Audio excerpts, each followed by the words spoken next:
Bem, boa tarde. Alagoas é um estado pequeno, pobre, E começou a chorar já. chorar um pouquinho, né? Uma grande densidade demográfica, passou por uma crise talvez mais profunda que o Rio de Janeiro em 1997, uma crise muito parecida, mas mais profunda, que fez até a queda do governador na época. Ficou 9 meses sem pagar salários naquele momento. Aqui já são quantos meses? Estão. Um mês. Um só? Então, lá na época ficou 9 meses. E naquele momento a solução foi uma solução parecida com essa da SEDAI, que está sendo colocada aqui. E foi entregue à empresa de energia elétrica em troca de pagar os salários, em troca de uma suposta privatização da empresa, que até hoje não foi feita, estão tentando fazer agora, o Estado não recebeu até hoje o valor da empresa. E esse imbróglio se perfaz desde aquela época, né? Estamos brigando numa discussão desde que entramos no governo em relação a essa situação. O Estado estava numa situação fiscal bastante deteriorada, bastante mesmo. Pegou vários empréstimos em 2013, 2014, e esses empréstimos, na verdade, foram usados para investimentos. Na verdade, eles foram usados para cobrir parte da despesa de custeio dele, parte para despesa de pessoal. Naquele momento, naquele período, o país adotou uma modalidade de empréstimo que era programáticos, e vários estados acabaram usando esses empréstimos para cobrir caixa, né? De alguma maneira, através de troca de fontes, e Alagoas foi um desses estados. E isso acabou, naquele momento, fazendo com que cobrisse um aumento da despesa de pessoal do Estado, e você acaba entrando no Estado numa situação de crescimento de despesa bastante substancial. Então, na verdade, você não tinha muita solução ali naquele momento, senão você reduzir drasticamente as despesas, você não tinha como pagar a conta. O Estado, naquele momento, não tinha como, em 2015, de nenhuma maneira, pagar as despesas dele do dia a dia, e você também tinha que, naquele momento, criar um programa de aumentar as receitas ali. Ou seja, você tinha que diminuir despesa e aumentar a receita. A gente, naquele momento, fez um grande programa de redução de custos e tentar, de alguma maneira, aumentar as receitas. Foi feita uma grande reestruturação, que eu vou abordar mais para frente, e aí a gente estava ali com o primário seguidamente negativo, e a gente fez, nos últimos 2 anos, um grande esforço de aumento de resultados primários, um esforço extremamente significativo em 2015, 2016. E aí vocês podem ver que nos 2 anos, de 15 e 16, a gente, em relação à receita corrente líquida, Alagoas foi, acho, o segundo estado nos 2 anos, proporcionalmente à sua receita, um dos estados que mais fez resultado primário.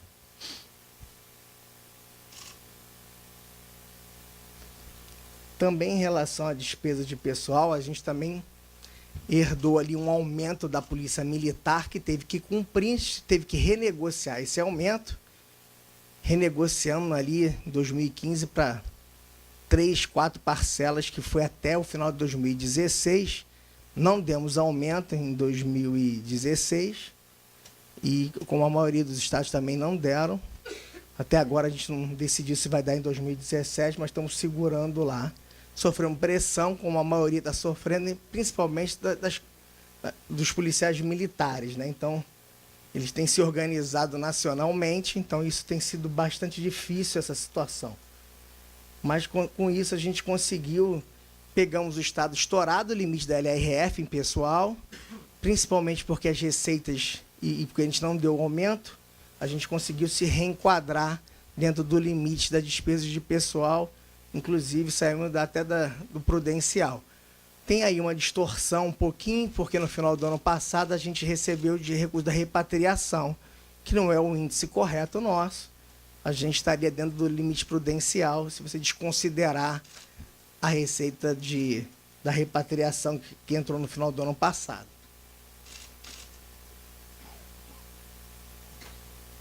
Quer dar uma visão melhor aí? Ali está dando a gente enquadrado dentro do prudencial, mas se você desconsiderar a repatriação, a gente ficaria um pouquinho acima do prudencial. A dívida, a gente foi beneficiado, o Estado, pela Lei Complementar 148, reduziu a dívida do Estado em 2 bilhões de reais, que a Lei Complementar 148 foi o recálculo da dívida, né, em relação à questão do IGPDI, né, e em relação ao IPCA, quando recalculou a dívida, o Estado teve uma redução de 2 bilhões, a gente assinou o termo aditivo. Também o Estado de Alagoas foi bastante beneficiado em relação à renegociação. Vocês terem uma ideia, no quadro seguinte, Alagoas é um dos estados mais endividados do país, justamente para aquele período que eu falei com vocês, de 97.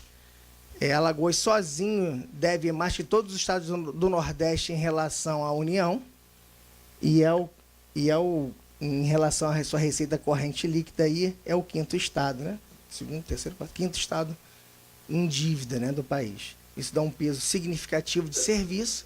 Com o alongamento da dívida, isso fez com que a sua despesa com o serviço da dívida reequilibrasse o Estado fiscalmente. Foi uma ajuda significativa, mesmo com a entrada do serviço regular nos próximos meses e com o aumento do acordo, fica equilibrado o Estado, entra numa situação regular. Para vocês terem uma ideia, o Estado pagava de serviço da dívida com as outras dívidas contraídas em 2013 e 2014, o Estado que chegou a pagar 21% da sua receita corrente líquida, nos últimos anos estava pagando em torno de 14%, ele, com o acordo da dívida, vai pagar 7,5% da sua receita corrente líquida. Isso é um grande resultado para o Estado, isso reequilibra o Estado fiscalmente, isso deixa o Estado numa situação bem melhor do que já esteve antes. Nos últimos 2 anos, com os ajustes que foram feitos, diversos ajustes na área tributária do Estado, foram alteradas diversas leis tributárias, diversos decretos, foi alterado todos os benefícios tributários, todos os benefícios fiscais do Estado foram mudados, a legislação de benefícios fiscais do Estado foram toda alterada. Na verdade, os benefícios fiscais ficaram todos transparentes na nota fiscal eletrônica, isso deu uma transparência aos benefícios fiscais. Eles agora estão todos evidenciados na nota fiscal eletrônica. Então, assim, a fiscalização sabe exatamente qual é o benefício fiscal, quanto é o valor. Hoje eu tenho clareza do tamanho do benefício fiscal dado no Estado. Você é pior do que o Everardo, hein, rapaz? Ficou melhor, né? E a gente tem como controlar agora os benefícios fiscais. Então, isso ajudou muito, deu transparência, e a gente, com isso e outras medidas, né, implantou. Isso no Nordeste foi uma mudança, né? A gente implantou a substituição tributária em quase todas as cadeias lá. E assim, acho que é o único estado que implantou em quase tudo no Nordeste. Isso deu um grande incremento de arrecadação em 2015 e 2016. Isso se refletiu bastante na arrecadação do Estado. Isso ajudou muito a gente ter uma folga fiscal. Por que o governador veio buscar o secretário da Fazenda aqui? Que isso ele não ia conseguir fazer com o secretário da Fazenda de lá nunca.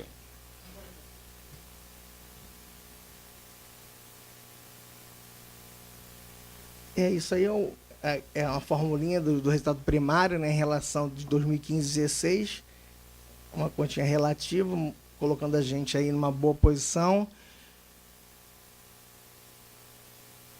Em relação a 2015 e 2016, em relação à receita corrente líquida. Aí algumas medidas que a gente fez de redução de despesas, né? Redução de secretarias, o Estado enxugou o número de secretarias, cortou 30% dos cargos, o custeio, a gente criou uma comissão em 2015, reviu todos os contratos, cancelou contratos, implantou a conta única, fez leilão reverso do estoque de restos a pagar do Estado, muita coisa a gente fez. um programa de demissão, ou seja, a gente tinha algumas empresas que tinham seletistas, a gente demitiu cerca de 1.000 servidores. Só esse processo de demissão está dando uma economia nos 4 anos de governo de quase 100 milhões de reais. Então, isso ajudou muito na despesa de pessoal. E a gente teve um dispêndio inicial, né, que refletiu no aumento do gasto, mas aí já se pagou o que a gente pagou de indenização e a partir de agora tudo virou economia, né? Eram pessoas que praticamente não tinham função, trabalhavam em empresas estatais que não tinha finalidade, né? Era um laboratório que estava fechado há anos e era uma estatal, era uma engenharia alagoana bastante interessante, que essa é uma coisa interessante, era uma empresa de recursos humanos em que todas as empresas que eram em liquidação, eles colocavam lá. Então, era um repositório de empresas que estavam fechando, colocavam nessa empresa. Então, só tinha um monte de servidores de várias empresas que estavam em liquidação. Então, na verdade, não tinha função específica, né? Então, na verdade, eles estavam ali seria um bando de empresas em liquidação numa única empresa. Foi uma solução inteligente para você simplificar a liquidação de diversas empresas. E simplificou o processo de demissão e de liquidação de ativos. Né? Era um golpe só. Um golpe só. Foi bastante. E ajudou muito na hora de demissão também. Foi simples isso. E redução de despesa. E a gente fez várias reduções aí. Para você ter uma ideia, a gente reduziu 14% real a despesa de custeio do Estado. A gente chegou em 2015 ao mesmo gasto de 2014. Hoje, a gente está com o mesmo gasto de 2014 em custeio. Você não está pensando em continuar no próximo mandato como secretário, não? Depois dessa experiência aí? Uma mudança significativa, foi um momento mais complicado lá, porque a Previdência do Estado era gerida por um serviço social autônomo, era uma ONG fora do Estado. Então, era uma solução meio que existia lá, não era uma autarquia heterodoxa. E a gente teve que fazer uma autarquia, trazer para dentro. E foi muito complicado, não pela lei em si, na verdade, foi uma grande mudança de contabilidade, de transparência, e trazer para dentro do sistema. E a gente aprovou uma lei super moderna, já aproveitando a lei da União com as pensões, aquela mudança de toda aquela regra de pensões que a União tinha acabado de aprovar em 2015. A gente conseguiu incluir tudo na lei de Alagoas e a gente conseguiu colocar a cobertura do déficit previdenciário para os poderes naquele momento.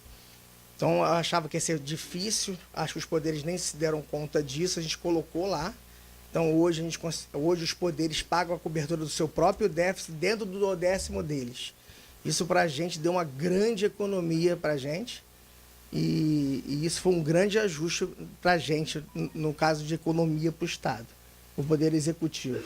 Eu posso usar esse caso como modelo, numa explicação geral? Pode. Isso foi melhor ficar quieto? Isso foi muito bom, né? Na verdade, isso fez com que a gente reduzisse bastante a despesa e funcionou bem. E a gente aprovou essa semana aí com a Previdência Complementar, segregou as massas, está tudo funcionando direitinho, a nossa Previdência começa a se ajustar a partir desse ano de uma forma bastante adequada e bastante moderna, né? Roubamos aqui do Gustavo e do Distrito Federal o Roberto Moisés, né? Que era dos 2 lugares, ele era de lá, para ser o presidente do fundo lá de Previdência, dos 2 lugares, né? Tem umas sugestões que a gente vou colocar algumas preocupações que eu tenho aí em relação aí para os próximos anos aí, rapidinho. É o teto, 5 minutinhos. É o teto de gastos aí do governo federal, que já está refletindo aí na redução dos investimentos, aí, principalmente no Norte, Nordeste, Centro-Oeste.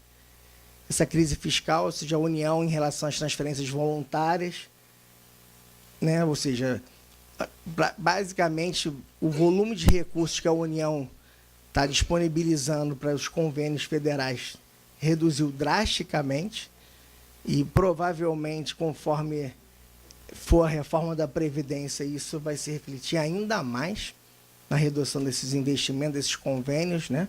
Isso é uma preocupação que a gente está vivenciando no dia a dia e eu acho que isso é uma possibilidade bastante ruim. Os estados em crise, sem recursos para investir, a União tendo que cumprir o teto de gastos, com essa inflação em queda, cada vez mais difícil. Não só os estados que fizeram o acordo da dívida vão ter muita dificuldade em cumprir o acordo, né?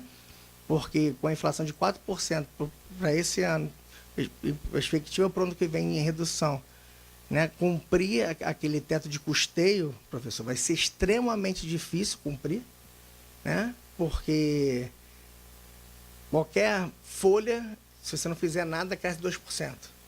Então, você já começa de partida com 2% de crescimento. Então, cumprir aquele teto de gasto do acordo da dívida não será nada fácil para um Estado cumprir, né?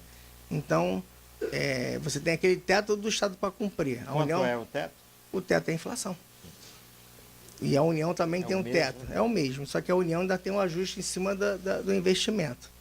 Então, a gente vai ter uma propensão a fazer ajuste no investimento. Então, a possibilidade de uma redução dramática dos investimentos públicos está colocada, né? Daí o título apagão no investimento.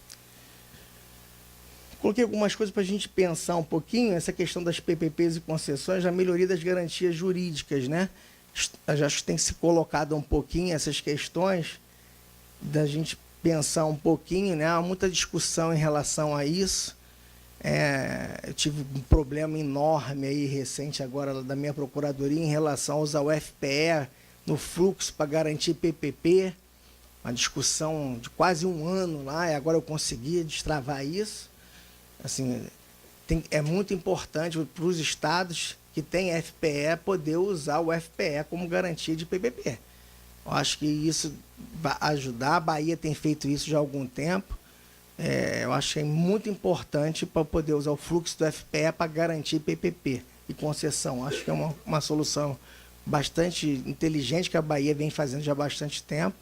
Poder usar essa solução é importante. E outras soluções que deem garantia, que possam ser usadas para você poder solucionar e dar impulso às PPPs. Eu coloquei ali melhor situação financeira do Estado, mas talvez seja a melhor alocação dos recursos dos estados, né? A questão das vinculações, né? Hoje a gente tem diversas vinculações de educação, por exemplo, saúde, e que elas não acompanharam a questão da mudança demográfica do país, né? Então a gente tem lá estratificado há anos, os 25% da educação, os 12% da saúde, o país vem mudando o perfil do país e poucos estados hoje mantêm os 12%, né? Todo mundo está gastando mais. E na questão da educação para os estados cada vez mais passaram a educação para os municípios e você, às vezes, alguns se esforçam para conseguir aplicar os 25%.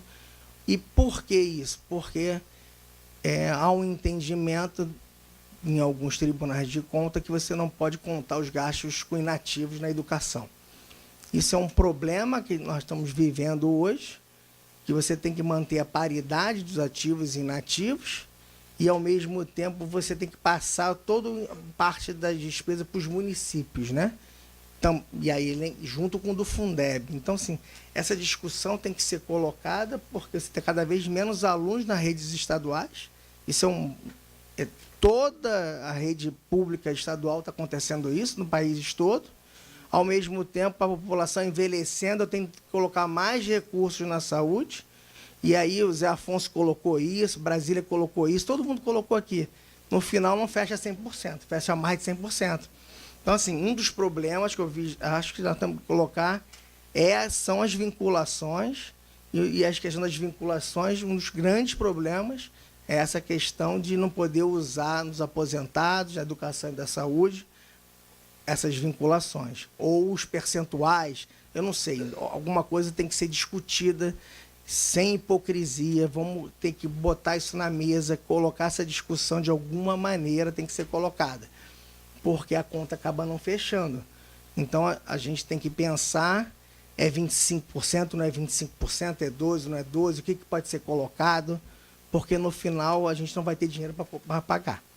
Então, a gente tem que ver também se as atribuições são as mesmas, porque a gente passa o Fundeb para o município, tem que botar a escola no município. E agora, recentemente, a Receita Federal acabou de entender que a gente tem que pagar o PASEP em cima do dinheiro que eu mando para o município do Fundeb. E é a última. Eu desisto depois de ouvir essa vez. É verdade. Então, tem uma instrução normativa dizendo isso. Então, assim, a situação, às vezes, fica mais difícil para os estados. Então, a gente tem que sentar um pouquinho, discutir um pouquinho essa questão de vinculações. E o último tempo que eu queria colocar é essa questão da convergência das alíquotas interregionais do ICMS. A gente quase chegou a um consenso no CONFAS, no Convênio 70, tem um PRS no Senado, que é a redução das alíquotas, que hoje está em 12,7%, e convergir essa para 4%. É um tema polêmico, mas é um tema que minora o problema do Zé Afonso lá, de guerra fiscal, resolve o problema do Rio de Janeiro aí, de perda de arrecadação aí. Isso, para alguns estados, aumenta a arrecadação de forma substancial, para outros tem perda, mas a União precisava equalizar e acertar esse problema. Por quê? Porque isso destrava bastante a situação das empresas do Brasil, dá uma acalmada nesse problema. E também a gente pode agregar a isso, alguns colegas colocaram aqui, a simplificação do ICMS, das obrigações acessórias. Eu acho que é uma coisa que falta pouco para equalizar. Era pouco dinheiro que a União colocaria para fechar esse problema. Hoje a gente tem a nota fiscal eletrônica que tem condições totais de você conseguir uma solução técnica e eficiente para resolver o problema. Basta um pouquinho de boa vontade, falta pouca coisa para resolver e a União perdeu a vontade num dado momento e nunca mais se esforçou a equalizar esse problema. Eu acho que é uma coisa importante para o país, resolve diversos problemas, resolve a guerra fiscal. Quase todos os estados fecharam o acordo e eu acho que dá uma segurança enorme para as empresas e, principalmente, aumenta a arrecadação de quase todos os entes e ajuda muito os estados a saírem da crise. Ok, vamos insistir depois nisso. Obrigado. Tudo bem.